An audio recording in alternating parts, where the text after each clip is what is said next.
Hey, it's John. Welcome back to my channel, and today I got a quick little video talking about Amtrak again. Now, the footage that I'm using for this video I actually shot for the last one, and I was going to include it, but I didn't want that video to go too long. So in this video, I'm just going to talk about a few things that I feel like Amtrak is doing poorly, and that I think they should improve upon, particularly since there is the prospect of them getting more money coming in and possibly expanding their services to new markets and running new corridor trains. So here's just a quick list of things that I think Amtrak should be doing better so that they can improve the passenger experience and make people actually want to ride their trains. So my first complaint, which has definitely been exacerbated by the pandemic, is they need better food. They need to go back to having dining cars with full food service, because I was just watching a trip report about the new Viewliners. A guy made, I believe the channel was called Four Leaf, of him going from New York down to Orlando.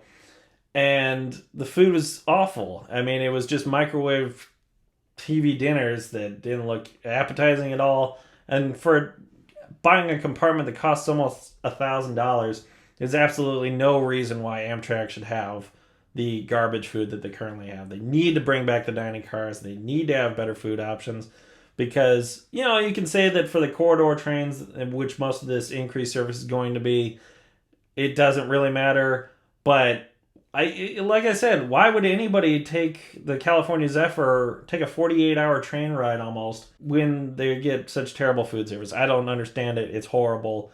Amtrak really needs to fix it. Hopefully with increased money, they will just get over this whole trying to make the dining cars profitable nonsense, because without dining cars, there is no long distance service. And I think that's pretty obvious. I hope that we see better out of Amtrak going forward. Another issue that Amtrak has to fix going forward, particularly if they're going to add corridor service trains to their network, is they have to have a left luggage system.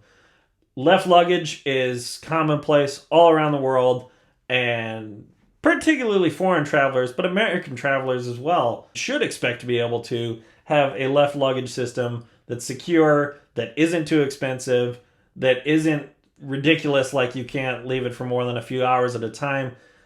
Because, you know, once you get to a city, if you can't check into your hotel right away, or whatever, if you're just doing a day trip and you need to leave your bag at the station or something like that, that should absolutely be an option for travelers going forward. And I know that there's all the arguments about terrorism and yada yada yada. If other countries can do it, it can be done here. I don't see why it's so hard. It should be a no-brainer, but that's just my opinion. Another issue, and this is something that I encountered on my California trip last year, is if Amtrak, who are we kidding here? Amtrak's trains are often late. And right now with the pandemic, they close the ticket offices at a lot of the stations, and the conductors won't sell you tickets on the trains. So either you have to buy your ticket at one of the automated ticket machines, or you buy it on your phone on the mobile app, or you have to call 1-800-USA-RAIL. Now, only one of these options is available if the train is past its scheduled departure time, which if you show up to the station and the train is like 20 minutes late or several hours late, and it's past the scheduled departure time, you can only buy a ticket for that train by calling 1-800-USA-RAIL, and it's a very tedious process. You know, you have to give your credit card over the phone.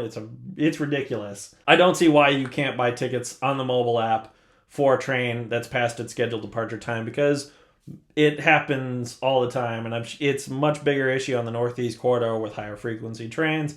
That needs to be fixed, because, like I said, with having the ticket offices closed and the conductors not selling you tickets, the only way to do it is by calling a number, and that's just ridiculous. Amtrak needs to fix that. Or they need to get their trains running on time. I'll take either one.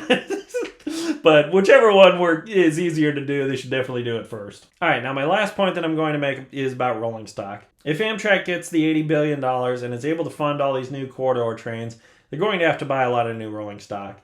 And right now, the new cars that are available to Amtrak are Viewliners and the Siemens intercity cars that they've bought several dozen of. I can't remember. I think it was like 80 cars or something like that. I'm sure you're going to correct me in the comments. Those cars are wonderful. New rolling stock is wonderful, but it's time to get rid of the Superliners. The Superliners have served their purpose. They're tired. They're old. Amtrak shouldn't have a two-tier system where they have different coaches for different parts of the network. I mean, it's not the end of the world, but the biggest problem with the Superliners is ADA accessibility. It's absolutely ridiculous that Amtrak's long distance network is completely off limits for the most part for travelers that are confined to wheelchairs or have limited mobility. I mean, barring installing elevators in some of their cars, which obviously that's a terrible idea. It would be expensive, they'd always break. It should not even be considered. But yeah, if you can't walk up the stairs, you're confined to either an accessible sleeping compartment on the lower level or the lower level coach seating.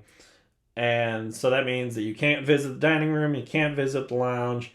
It's just ridiculous. And as it's been 30 years now since the ADA has passed almost, it's time to move on past the Superliners. Yes, obviously you can't fit quite as much capacity in the Viewliners as you can with the Superliners, but the Viewliners are actually in production, and you can actually run the Viewliners into Canada. You can't run the Superliners anymore because of the crashworthiness standards.